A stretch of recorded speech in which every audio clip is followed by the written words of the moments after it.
Welcome to the Geek podcast, where we have anticipation. I'm Void. I'm here with my co-host Beej. Oh, I just can't wait. Yes.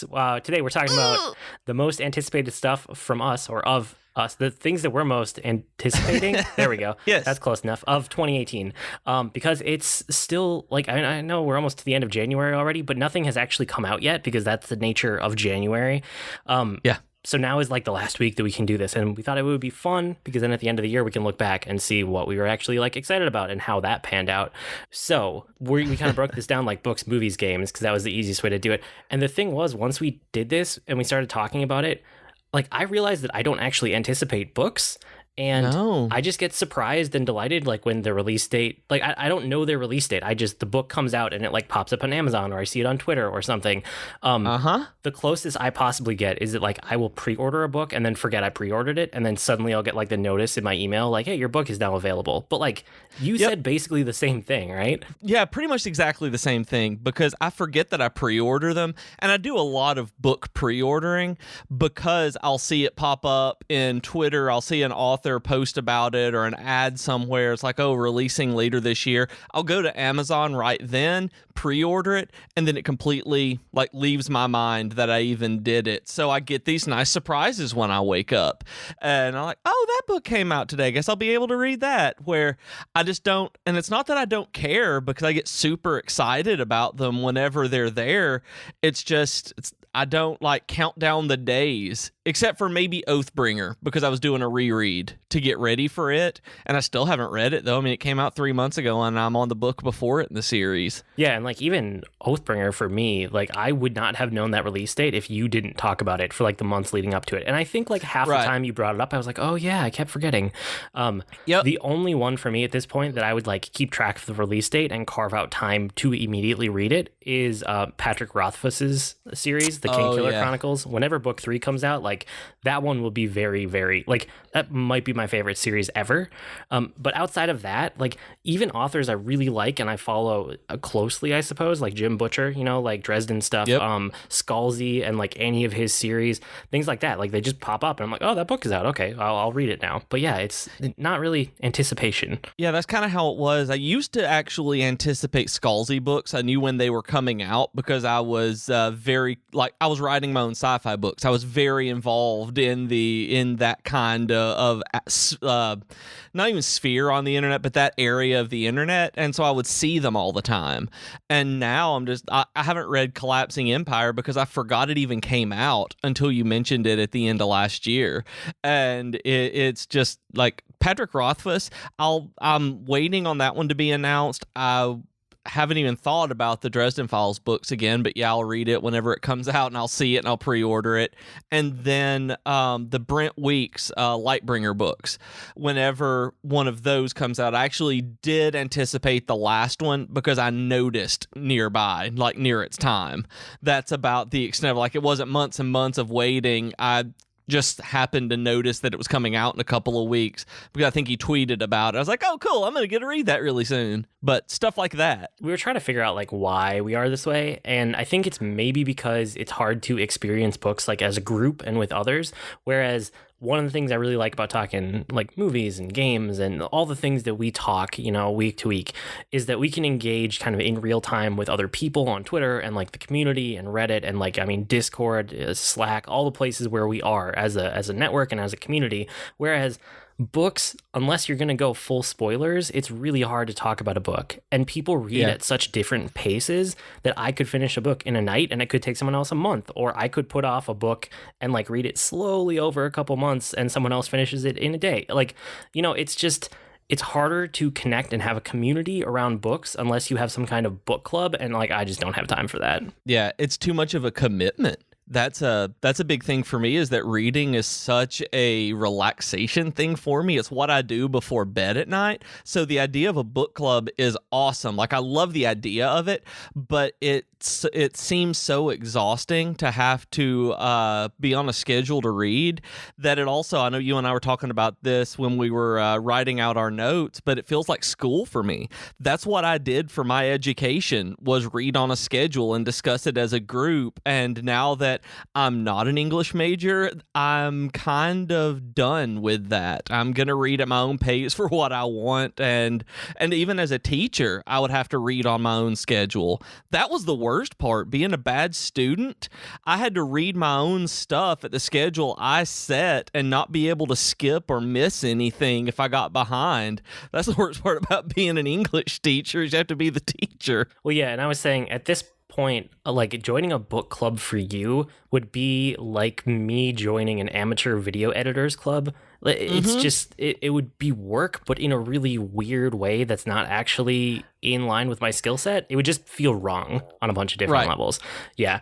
So that's kind of where we landed with books, but we have a lot for like movies and games. And before we get into the movies we're anticipating, I wanted to say there's one that I'm not, and I feel weird about it. And it's Solo, a Star Wars story. Yeah. Because I know. Like, with as much as I love Star Wars, I should be anticipating every one. And this is the first one that I don't necessarily think is going to be bad. I would go out of my way to say, you know, with Disney and how they're treating series and stuff, it's probably not going to be bad. But I just don't think it's a story I care about. It's not a story that needs to be told. I already kind of know what it's going to be. It's going to be like Han and Chewie and like getting together as pilot and co-pilot and friends. And like, I don't need that story. Is how I feel, I guess. And that's how I feel about Rogue One. So without like rehashing all of that, like I'm the same way about Solo, but it's not necessarily for the story that I'm not anticipating it. Like I'm going to watch it and I'm sure I'll watch it. I'll see it the first night. Oh yeah, I'm going to be there like opening night, like I'm going to have my tickets pre-ordered and it's going to be a whole thing. And I'm going to like throw essentially a little party and go to dinner and do all this like I always do for a Star Wars movie. But I don't care. And that's the big thing, is that I'm keeping my expectations like Suicide Squad low, where I know that this has been in just this developmental nightmare for so long, that with the script going back and forth, with them having to bring in Ron Howard to direct, it's just like, it has the potential to be a very good movie, but you're right, the narrative doesn't have to be told. And I have a feeling that it's going to feel like messy in the way that The Last Jedi is better than. Like, The Last Jedi is messy, but it's in a structured, messy way. And I think this is going to be messy in they're trying to put together a lot of different things to see what happens. I don't know. I just don't have high hopes for it at all. And I think it's probably better to keep my hopes very low, because then I could go in and be pleasantly surprised. I just don't want to go in and be disappointed. So I'm really trying to set those expectations where they belong. I mean, I like Ron Howard's movies as long as Akiva Goldsman isn't involved in it, and he's not involved in this one. So crossing my fingers here that it's better than, like I said, Suicide Squad is my baseline for movies I can't stand. So if it's better than that, then I'm okay. Okay, cool. So I have a couple movies that fall into, like, I'm anticipating them, but they're kind of in this category of like turn my brain off movies. Like, I'm not actually expecting them to be all end all, like crazy, amazing. And I might not even see them in theaters. So the movies here would be, and we can talk about these in depth when we get to you here in a second, but like Jurassic World, Ready Player One, Pacific Rim Uprising, like all of those, like I will watch those one time and enjoy them for what they are, not expecting them to be anything extra. The only movie that I'm really, truly anticipating this year that I have really high hopes for is Infinity War. Because like we've spent 10 years of like the MCU getting up to Infinity War, and this should be where we finally get the payoffs. Like, we should get the conclusion of stories. We should get characters being killed or at least written off in different ways. People's contracts are up either after this movie or after the second Infinity War movie. So I don't know what's going to happen, but especially after reading all those like Thanos and Infinity Gauntlet and the comics I did the other week, like my anticipation for Infinity War is extremely high. And if they do it well, I just hope that I'm blown away by it. And I hope that I am too. I didn't really like the trailer they released, and I'm excited for this, and I'm anticipating it very much. But I'm also keeping my expectations very low because I don't want it to be a hot mess, kind of like Ultron was. I love the Russo brothers, and I know that they're going to be able to pull this out because the leaked Comic-Con trailer was straight up better than the one they released out to the public to get people excited about it at first. So I'm really holding out hope. but I'm also kind of like right now, I'm very comic book movied out. And so once it gets closer to it, I'm going to be super stoked about this movie. But in terms of like hype, I can't get hyped about it, even though I'm anticipating it. Is that semantic enough for you? No, I mean, it makes sense. And part of it, too, with other comic book movies is that, like, because of the nature of contracts, we know that people are contracted for multiple movies. And in a way, that makes it so there's no real stakes. There's nothing, I mean, there's character development that will happen, but nothing major and, like, earth-changing, ground-shattering in the MCU could possibly happen before, and now it finally can, because contracts are up. So I don't think we're going to get tons of character development for every character, because there's something like 30 heroes in these movies combined. But, for Thor, for Captain America, for Iron Man, for the ones that are on, like, their third standalone movies plus 2 Avengers, and this is going to be the third Avengers movie, we should get to see their arcs wrap up, and their contracts are getting wrapped up. So I'm actually really looking forward to that aspect of it a lot. It hurt, like, I'm always looking at the stuff outside of it, so maybe that's why I'm not as hyped about this one right now. Like I said, I will be, though, because I also don't like to think about maybe Robert Downey Jr. running out of contract on these and not being Iron Man anymore. Yeah, and the thing is, they might bring them back later. Like, they don't... Yeah. They have to write them out of the series in a way, but that doesn't mean they have to kill them off. And I would rather not have them kill off people and then like resurrect them later. But if they can find ways to write people out of this story and then in 10 years bring them back, that could be super cool, right? So like to kick Thor out of all dealings with Earth or something and to say you can only be part of the cosmic universe and then to like write him off that way, I could see that happening. Yeah, absolutely. I don't know how they would do it with Iron Man and Captain America. Like, I don't know what's going to happen with those 2 characters. But that's why I'm going into this with such like expectation, because I don't know what's going to happen with those characters. And this is the first time I felt like that. Right. I understand that. So you had a bunch of the same movies, but you didn't kind of... You didn't put any into the turn your brain off category. So I'm kind of curious, like, why don't you run through your list and tell me a little bit about it? Okay, so Ready Player One is probably my most anticipated movie this year because it's my favorite book. But I'm also like I love Ready Player One. I've read it so many times. I've really fell in love with that book, and I'm really anticipating this movie. Like, I get just super hyped every time I see one of the trailers, but I'm also very hesitant on it because I can totally see them going overboard with it, if that makes any sense. It's I don't want it to be fan service any more than it's already fan service. I mean, I feel like it's going to be a Steven Spielberg adaptation of the book that is very reliant on Universal properties or whatever the company is that's making it, that they have the rights to.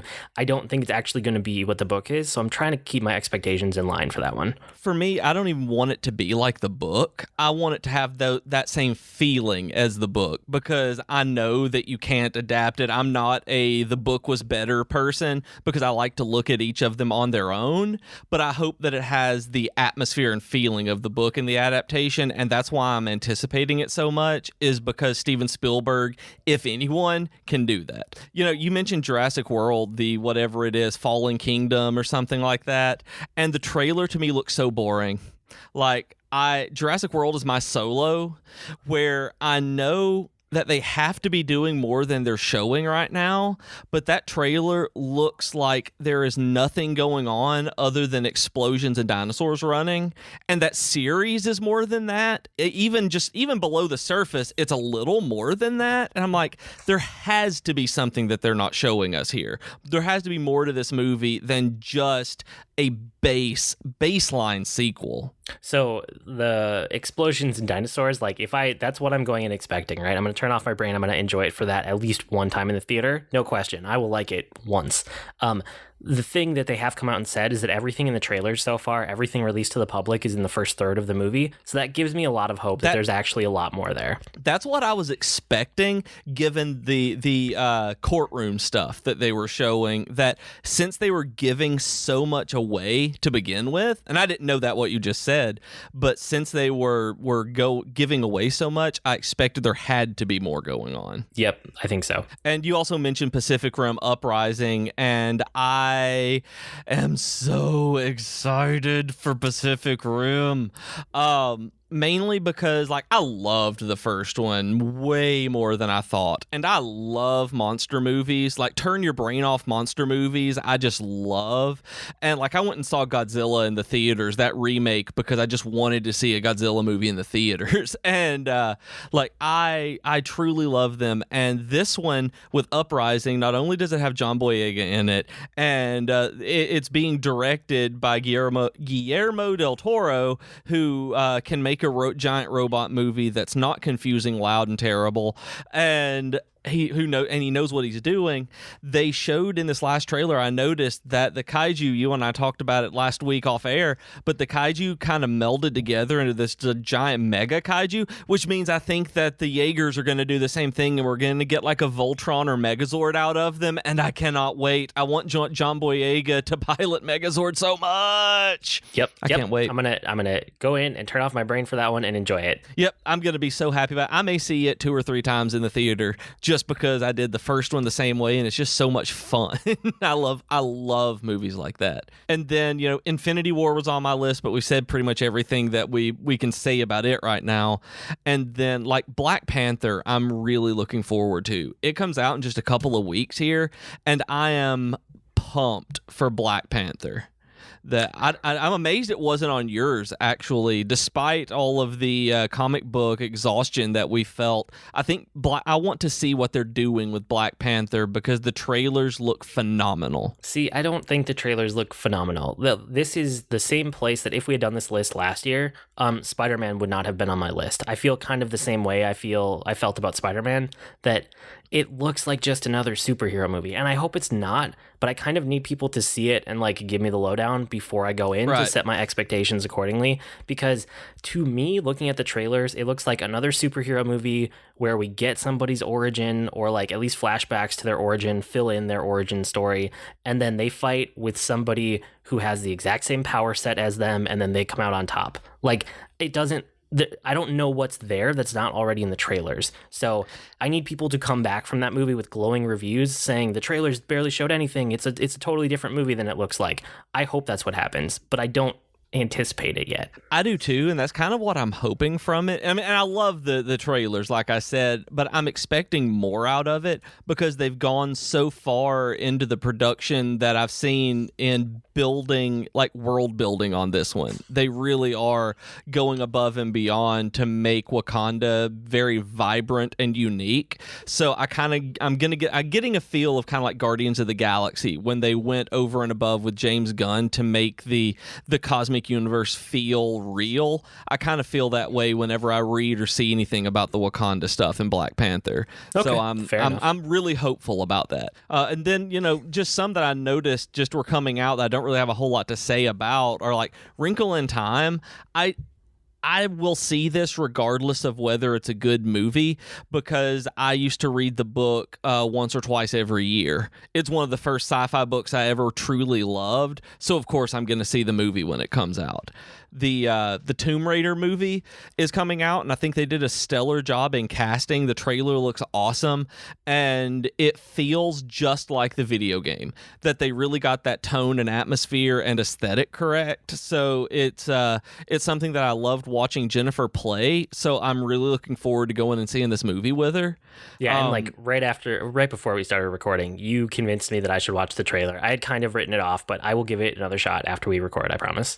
Yeah, I mean, just watch the trailer, and it may not be something that you like, but it is definitely a modern take on it that is an adventure movie that I think is better than like most adventure movies that come out right now. It's not National Treasure, but also, Spider-Man Into the Spider-Verse, I'd forgotten completely about coming out this year, and I loved those comics so much, just so much, that people get me Spider-Gwen memorabilia as gifts now. And like I have a giant Funko Pop. I have like 2 other Funko Pops, just a bunch of other stuff. Like I'm super excited to see Spider-Gwen in this, and I'm also excited because I think Donald Glover is playing Miles Morales, and he was the guy they wanted to take over initially when they were rebooting the Spider-Man movies away from Andrew Garfield, that people were saying just do a Miles Morales and have him play him.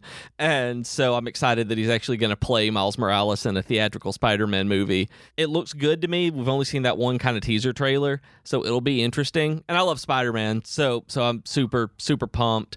And I also just didn't know that Wreck-It Ralph 2 was coming out this year. Ralph Wrecks the Internet.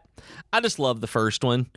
I love Disney movies, and so Wreck-It Ralph 2 coming out, I'm there. And my wife's favorite movie is The Incredibles. Like, it's her favorite movie ever. Under no everything else in the world, The Incredibles is by far her like head and shoulders above. It's my birthday. I'm sitting in the floor eating coconut chicken and watching The Incredibles. That's her celebration.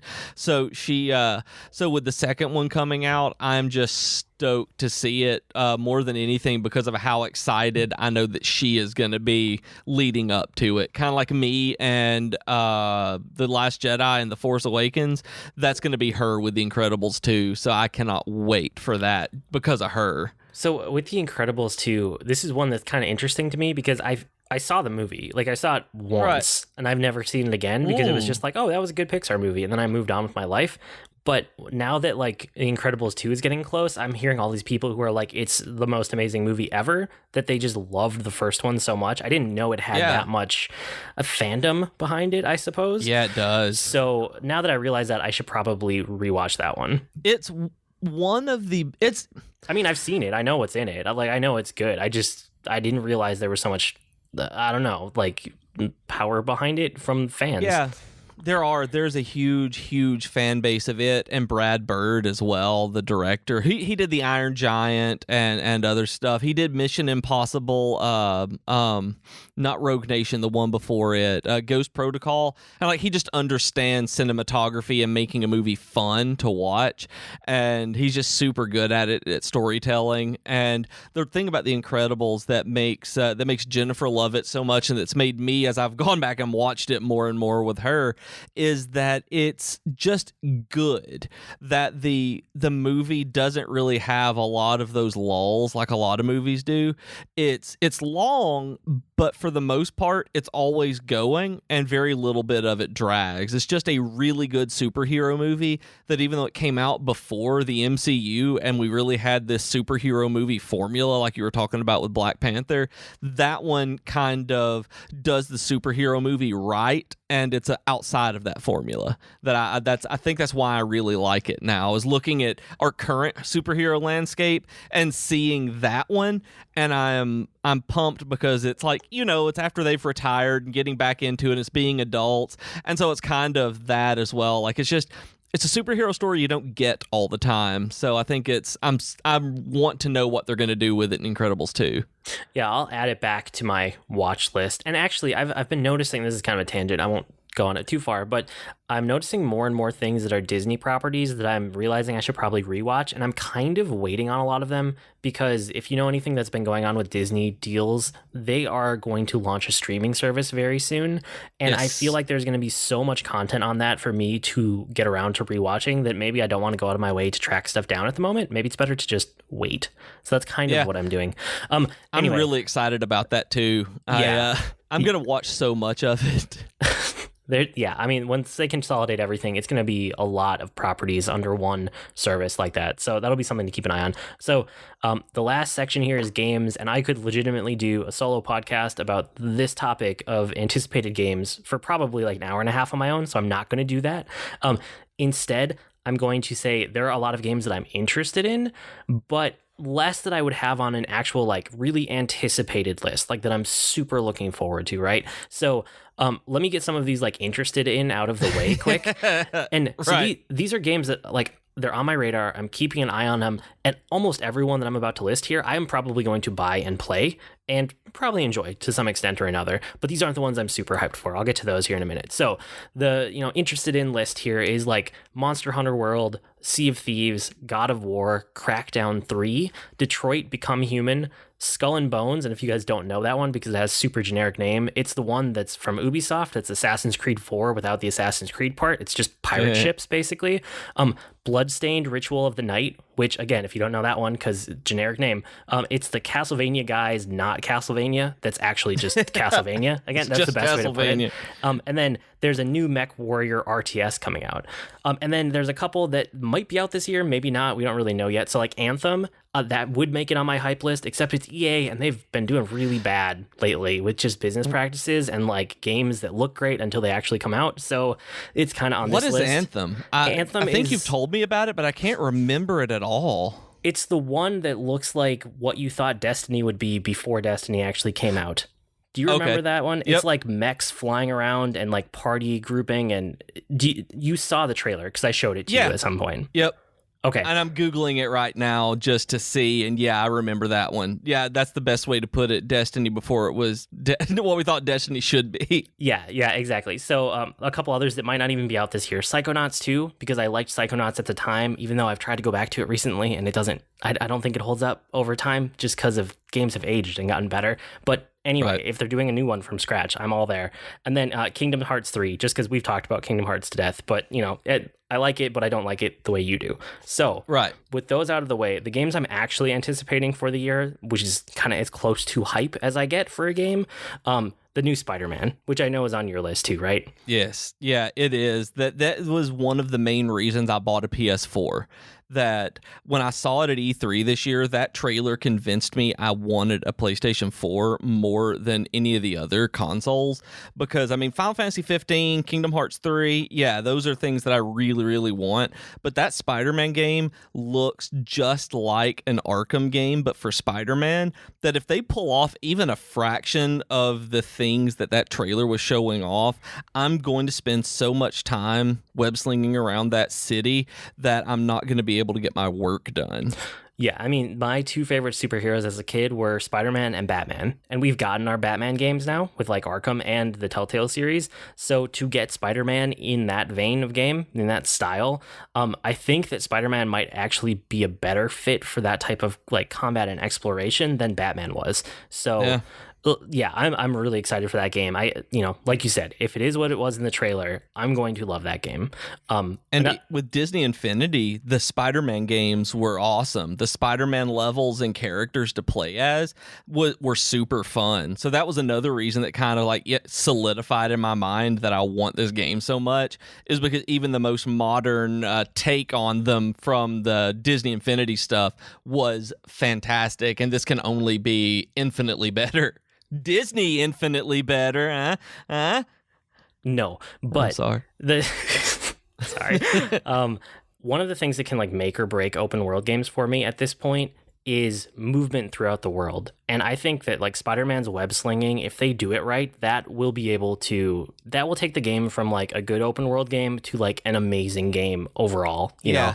So we'll just have to wait and see what they do with that. But everything I've seen around it makes me think they're going in the right direction, which is good. Again, we have to wait for the game to come out and then we'll report back. That'll probably be a whole episode when that game comes out. Oh, I'm sure. So I also have Fire Emblem for Switch on here. There's literally no details except that it's Fire Emblem. It's on the Switch. It's the next one in the series, kind of following up from Awakening and Fates, which are my two favorite Fire Emblem games, the only Fire Emblem games I've ever beaten because I loved them and I could never get into the earlier ones. So they're taking that and they're going forward with it to a new system, and I love the Switch. So Fire Emblem Switch is on my list easily. Red Dead Redemption 2 is here, which... Are you looking forward to that at all, or have you not looked at it much? I'm curious. I don't like Rockstar games, so nah. So I used to like all Rockstar games, but I also used to be a 13-year-old boy. So take that with a grain of salt. These days I can't get into a GTA. Like they don't work for me. It's too, I don't want to say immature because it's not. It's just that style of game doesn't click with me anymore. Right. But something about setting it, even though Red Dead Redemption 2 is kind of like GTA Wild West, something about putting it in that setting works for me. I really liked the first Red Dead Redemption, and I don't know if I've actually liked any of the other like of Rockstar games between then and now. So Red Dead Redemption 2 is definitely there for me. I got to see how it ends up being, but I'm really excited for that. I have high hopes. Another one. I watched a bit of the first one being played. I never actually played it myself, but I watched a few hours of it, and it was just so GTA still that I was like, yep, not a game for me. I don't know. It has more exploration and more, it's the Wild West. It's not a city, and it's not something where like the map already has everything on it necessarily, even though, the maps in games are what they are. But yeah, something about the setting and the exploration and like just messing around in that world was really fun for me. So we'll see what happens with that one. Another on my list is Wargroove, which, do you remember this one? I've talked to you about it before. Yeah, I remember. I'm so excited. I forgot about this game, but when I saw your description of the Advance Wars style Switch game, I was like, oh yeah, Advance Wars is one of my favorite series ever. That they're so good. Since Nintendo has told Intelligent Systems to just kind of abandon Advance Wars because Fire Emblem is doing so well with their new formula that they landed on for Awakening and the games afterwards, somebody else has to pick up the slack, and Wargroove looks to be doing that. It's coming out on PC and Switch and maybe other stuff, but those are the two that I know about for sure. And it looks like Advanced Wars, but kind of advanced a little bit more than it used to be. And it has a whole... it's like a suite of tools where you can make your own levels and share them online. So this could end up being, depending on how they do that, I don't really know yet, but it could end up being kind of an evergreen game even after you beat it, because if there's a community that forms around creating and sharing levels, that could have some legs to it. So I'm excited for that too.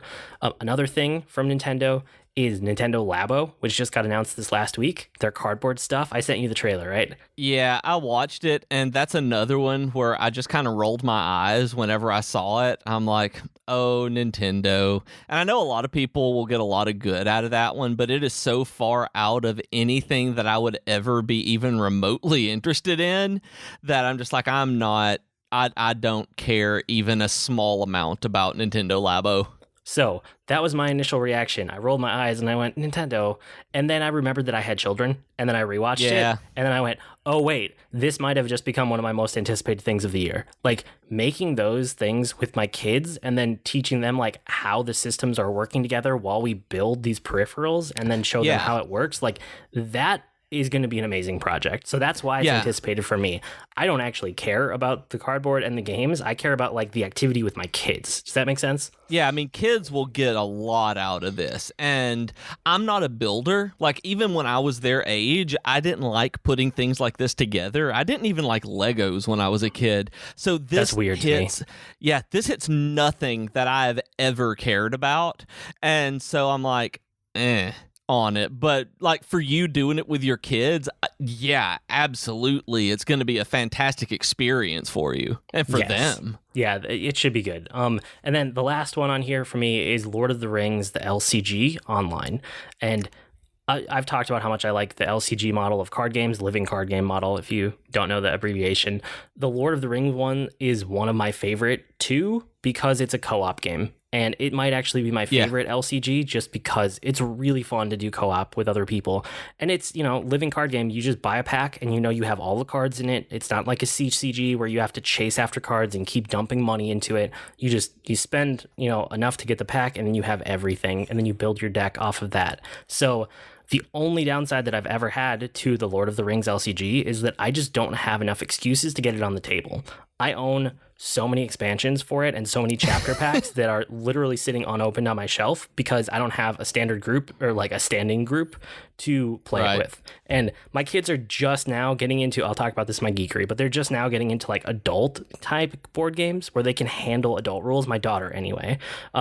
So I probably could start getting it on the table with her, but this being online means that I will actually get to play this game I love a whole lot more than I ever have. I will probably, do more play sessions the first week of the video game than I've ever done over the last 5 years of playing the LCG. So that's why that one is there for me. And that's crazy to me because I've played just the base game. and it's really good, but it wasn't anything that stood out to me because I like competitive games more than co-op games when it comes to card games, at least. So like Netrunner was my favorite LCG. So if there was a Netrunner LCG online, I would be losing my mind and really getting into it. But the Lord of the Rings one is super fun, but it's just another game to me that I never really even thought about. See, yeah, I'm on the opposite there, because if Netrunner came out, I would be excited for it, but not like I am right now. Like, if there was only one LCG they were going to bring out as a video game, this would have been my pick. So that's why I'm really hyped for it. Yep. Okay, but you have a couple others that I didn't cover yet, right? Not really. No. I only had 3 games that I could think of this. Well, I had 2 games that I could think of, and then I stole that I glossed one. over. Yep. Okay. Yes. Because like the only 3 that I found 2 on my own, and then stole one from your list because I didn't know it was coming out this early. Like Spider-Man. Like we've said, Kingdom Hearts 3 I'm so there that everything about this, I'm there. We've talked a lot about how much I like Kingdom Hearts, that regardless of when this game comes out, I'm buying it. And since it was supposed to be out this year, I'm holding out hope and crossing my fingers and like burning my prayers, everything that I can do. And then Bloodstained, that I forgot that this was coming out, that I was following it pretty heavily for a while, and it looks so good, and I'm in such a Metroidvania mood right now that the moment I saw it, like I immediately got excited again, that I totally blanked on it coming out this year because I was thinking it was a 2019 game, and now that it's this year, I cannot wait. Good. Well, no, I'm glad you're excited for it. I'm excited for that one too. So that's another one that we can talk about together, which is always the most fun part. And I guess I'm also still waiting for the Vita version of Cosmic Star Heroine, which should be out this year. So I've talked a lot about it, how I love the battle system. So I'm really looking forward to having it on a handheld. Cool. Very cool. But yeah, okay. I mean, games, there hasn't been a whole lot that I even know that's coming out this year. I usually let you tell me what's coming out, and then I'm like, oh, cool, and then I'll look for it. Either way, now we have this list so we can look back on it when we do our end of the year stuff, which I think will be very interesting at the very least. Well, cool. So let's dive into our geeky offer of the week. This week we have Gamefly. You guys can go to gameflyoffer.com/geek and get a free 1-month trial on us. They will send you a game in the mail and you can play it until you're done with it or until you get bored of it. Or if you want to keep it, you can hit a button and keep it for even cheaper than retail price. And then you send it back when you're done, unless you hit the keep it button, then you know what I mean. Anyway, gameflyoffer.com/geek. You can get a free month and it helps the podcast. Everybody wins. I should also mention the network. The network is awesome. I hesitated here because normally I list out what people were talking about this week, but we're recording a little bit earlier than normal. I don't know what anyone's talking about this week, but you should still check out Tea Time with Katie and Chelsea, Geektitude with Joe Hogan, The Comic Box with Rob. They are all fantastic shows. Okay, time for Weekly Geekery. Why don't you kick us off? Oh, and we have one that overlaps. That's excellent. Do that one last. Oh, we do. So I did Gamefly, and I've got the Metroid Samus Returns on 3DS right now, and I'm playing it, and I can totally see why you bounced off of it, but it is a very typical Metroid game, and I can also see how they're doing a little bit extra with it as I play more and more, where it doesn't feel like Super Metroid or Metroid Fusion or Zero Mission. And so I'm playing through it until I decide either I want to go all the way through and keep it and just pay, I think it's like $25 to keep it, and then or just send it back. But my only real thing about this is that I want it on the Switch. I still don't understand why it's a 3DS game. That just the way that they present it, the presentation on this, the graphics, and the way that it's almost cinematic in a lot of the different elements of the way that you go into a new area and it shows it all off, that it feels like it should be a Switch game, and I don't get why it's on 3DS.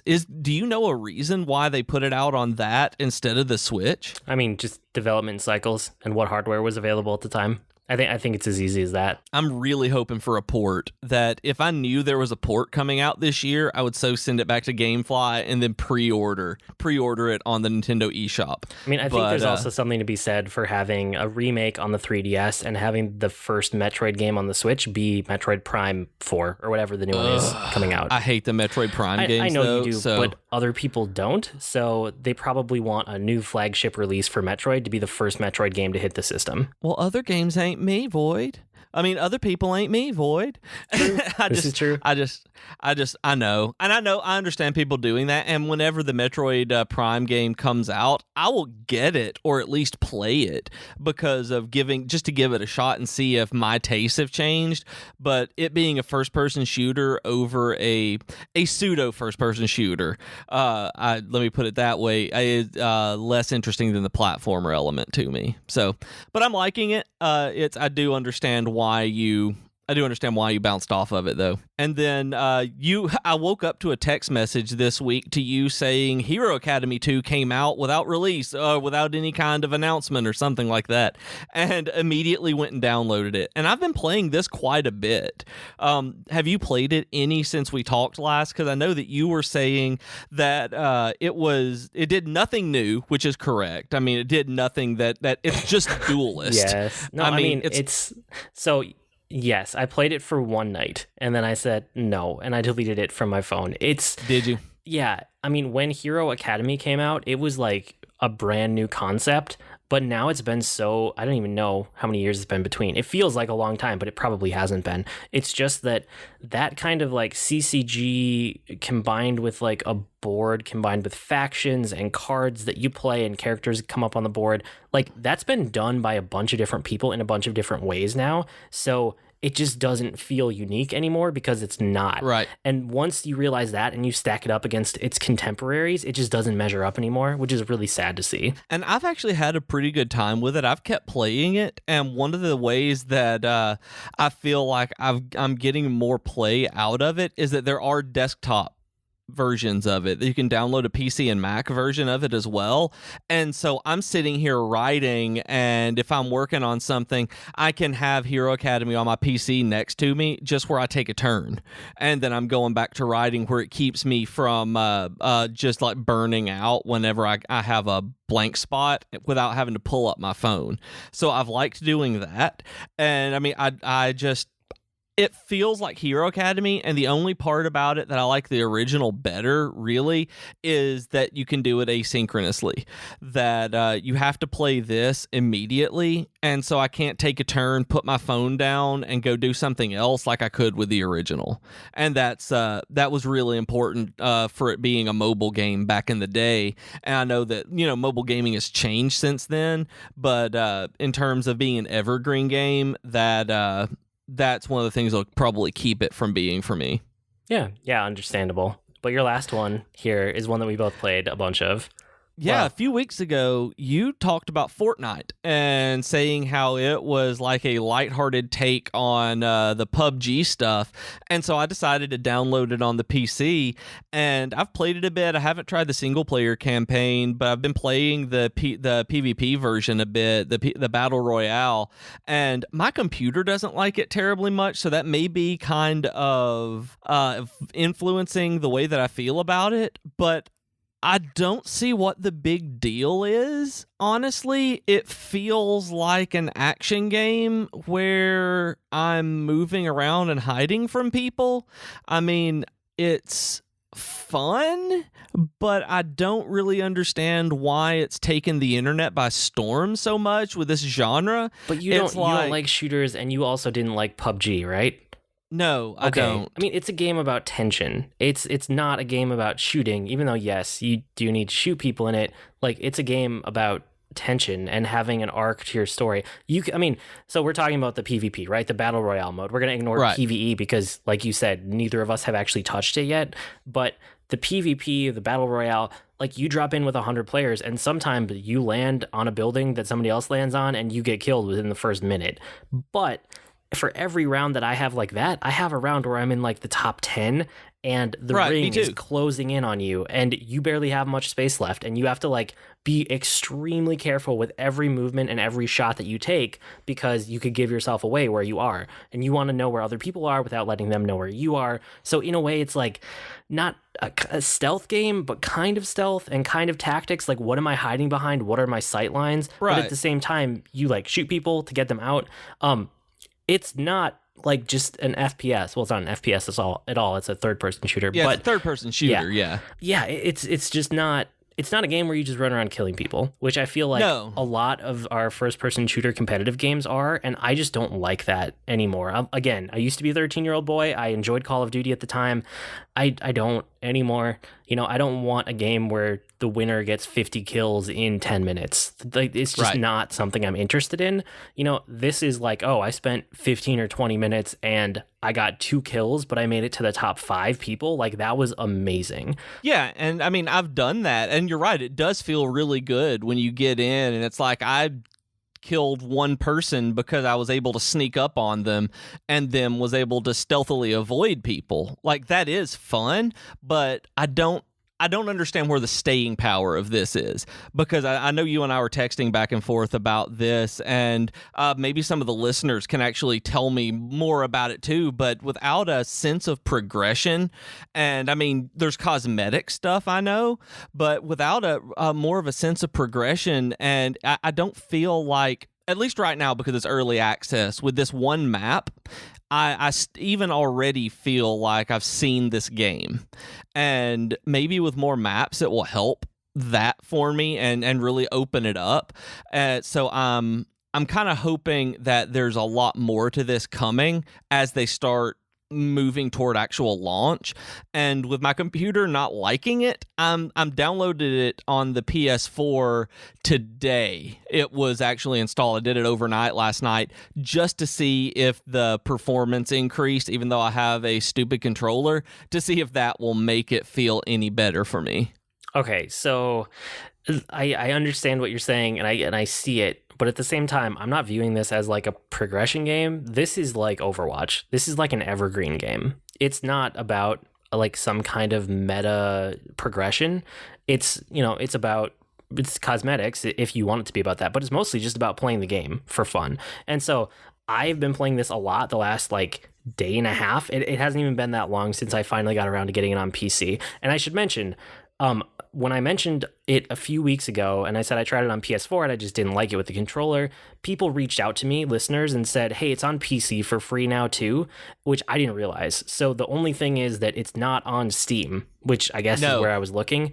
And what I was remembering about having to buy a Founders Pack, that was a while ago. I guess that hasn't been the case for like quite some time. So the only thing is you have to go and get the Epic Games launcher instead of Steam or like the Blizzard launcher. So it's another launcher on your system because Epic wants you to get involved with all their games, which right now there are only 3, I think. There's there's Paragon, and there's Unreal Tournament, which the other 2 are like whatever. I'm not that interested in. But anyway, so I got it for PC. I got it for free. I started playing, and it has everything I like about PUBG without the things I don't like. So, I mean, it could use a couple of the extra things. Like, there's not vehicles in this game yet, but I wouldn't be surprised if they're there soon. I mean, aside from vehicles, I can't think of anything that I like more in PUBG, because, I mean, like some of the improvements, right? It has style, which sounds so dumb, but like, this is the best way I could think of. I was trying to think of how to explain this on the show. PUBG is to Counter-Strike the way that Fortnite is to Overwatch. Like, it just has a style to it, whereas, I mean, Counter-Strike has more style than PUBG. PUBG feels like they bought a bunch of generic assets off of the whatever store where you buy generic assets and threw them into a game. Generic asset store. Yeah, exactly. And I don't fault them for that, because if I were going to make a game on a low budget, that's what I would have to do too. But now they got picked up by a company. Now they have money behind them. Like, they should add style to that game, and it's just not there. Whereas I saw somebody on Twitter say that one of the reasons they couldn't make themselves play PUBG is because if they wanted to play a 2013 shooter, then they would go play a better 2013 shooter. Yeah, it's generic assets that are all bleak and brown and gray, and it just feels janky. It doesn't feel cohesive at all from like a stylistic standpoint. And Fortnite That does. matters. Like, yeah, Fortnite has really cool stylized graphics that are awesome. And it has cosmetics in place that are really fun too. I mean, I know there's cosmetics in PUBG that people like. Everything about the style of Fortnite draws me to it, and everything about the style of PUBG, every time I start that game, I just kind of like don't want to be in that world. It's not something I'm interested in. It also is iterating much faster. Like, even in the couple days here, like the map already has sections that are truly unique with unique assets, whereas PUBG, True. every time I felt like the areas I was in were just remixed generic assets. Again, back to that. But then there are other things like the lootable items glow and are always in the middle of a room if they're there. Like, they're super obvious, whereas PUBG, like, they hide in the shadows and it's ugly and stuff like that. So tell me how you really feel about PUBG's aesthetics. They're bad. They're really bad. The other thing that I should mention about Fortnite is that it has building, which it feels like it's a minor thing, but it actually can dramatically change the game because you can get resources, and then you can build like forts, and you can build shelters, and you can build stairs to get yourself above other players and like get to sniping positions, or you can jump off a cliff, and if you're right next to the mountain as you fall down, you can build platforms as you're falling to like catch yourself. So it changes the movement a lot because you can build. Oh, I'm nowhere near coordinated enough to build as I'm falling. Oh, yeah, you can learn to do it though. It's not that hard. Anyway, I really, really like Fortnite, and as much as I have stopped playing PUBG, I kind of like tonight when I have free time, I'm gonna go play more Fortnite. I guess that kind of says it all for the moment. Yeah, that's true. I did a couple other things this week. So I played Legendary with my kids. And like I said, I'm trying to get my kids into like non-kid board games. And we're finally getting there. My son is still struggling a little bit, but he's 5. My daughter's getting it though. She's picking up stuff right away. So Legendary is one we played this week, which was the Marvel deck building game. And they both liked that deck building game. Although Legendary, I had forgotten, the setup time for that game is not worth how long it takes to play that game. Like, there's so much setup time for that. It's kind of ridiculous. That being said, my daughter wanted something that was kind of like progression over time because she saw my brother and I playing Pandemic Legacy, and she wanted something with characters, and she wanted something with adult rules that had complicated stuff. And after talking to her a bunch, I finally found, well, it's a game that I've been keeping my eye on for a few months, but I finally decided to buy it. So I bought Gloomhaven. It's not here yet because it just came out and it's shipping to everybody right now. Like, it's not actually at retail until late last week. So I will report back on that another week, actually, after we actually get it on the table. Not yet. I tried the Dissidia beta, the Final Fantasy Dissidia NT beta. It is ridiculous. It is a hard to parse game. It is an interesting game, but it is not a good game. So I don't know. You looked at like videos of it, right? Yeah, I have, and it's still available to download. And I just kind of looked at it, and I decided not to even try because I cared so little based on exactly what you just said. Ridiculous, hard to parse, interesting, but not good. I was just like, I'd rather play something else right now. Yeah. And then the other thing I did this week was I played a bunch of Steam games. So I got around to trying a lot that I had on my wish list that I didn't know if I would like or not. So I would buy one, I would try it, I would Steam return it, I would wait until the money hit my Steam wallet, and then I would buy another one. And I did that with about 5 games. So I basically went in the reverse order of how much I thought I would like them, which ended up being great because I used the same money over and over to find out that I didn't like most of the ones that I kind of suspected I would bounce off of. So I don't want to dwell on those. But I did find 2 really cool games. One is called They Are Billions, which is an RTS zombie survival game. And it's still in early access. Actually, both of these are still in early access. But Their Billions is there's a good base there, but it feels early accessy. Like, I wish it were further along when I tried it. So it's one that I played for a couple nights and then I put to the side and I will come back to later, but it's still good. Yeah, I was looking at that one actually, and I know that we've talked about early access being something that's either hit or miss for both of us, and that's one I'm waiting on because it looks really cool, but I'm not sold on early access games most of the time. Yeah, so that's one I would say that you are perfectly good to just wait on. The other one is called Slay the Spire, and I am also kind of obsessed with this game. So I've been playing this, and I've been playing Fortnite for basically the last, well, I don't know. Those are the 2 games that I've been playing. Me and my daughter are both kind of obsessed with Slay the Spire already because she saw me playing one night, so I explained what it was. Then she's like, can I try? And I just let her sit down and take the mouse. And then she played like 2 or 3 rounds of it, and now she wants to play it all the time. It is a single-player PvE deck building dungeon crawl, and it works really well. It puts things like Hearthstone's kobolds and catacombs, it puts them to shame. Like, there are so many good deck building mechanics here. It is a super fun game. So cool. Like I said, I'm already loving it. It's early access, but the 2 characters that are in there right now feel like fully fleshed out, and I want to keep going back and pushing it further.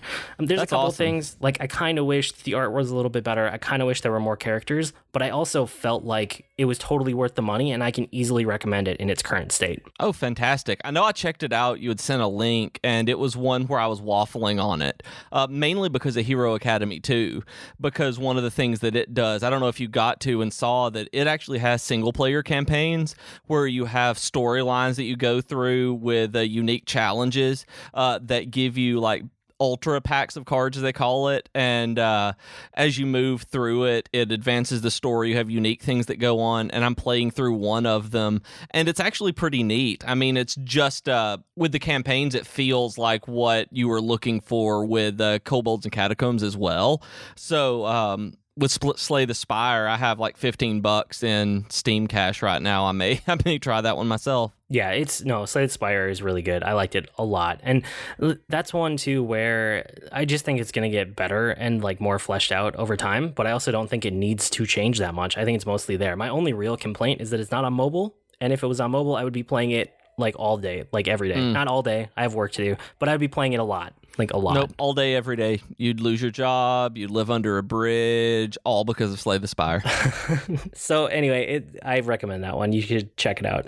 That's about all for this week. You guys can write to us with comments, suggestions, or feedback. Our email address is geek2geekcast@gmail.com, or reach us on Twitter @geek2geekcast. We also have longer discussion threads on the subreddit at reddit.com/r/geek2geekcast. And we're on Slack too. Go to slack.geek2geekcast.com and grab an invite and come chat with us. And remember, we're part of a podcast network like we mentioned earlier, so head over to geek2geekcast.com to see all of our shows. I blog at agreenmushroom.com, and you can find me at grnmushroom. That's green mushroom without the E's on Twitter. And I'm on Twitter as @Professor Beej. That's Beej with 2 E's, and I'm now vlogging at runningshoes.tv. We've been Void and Beej with your Geek to Geek podcast. That'll do it for this week. See you next week, geeks. Bye, geekos!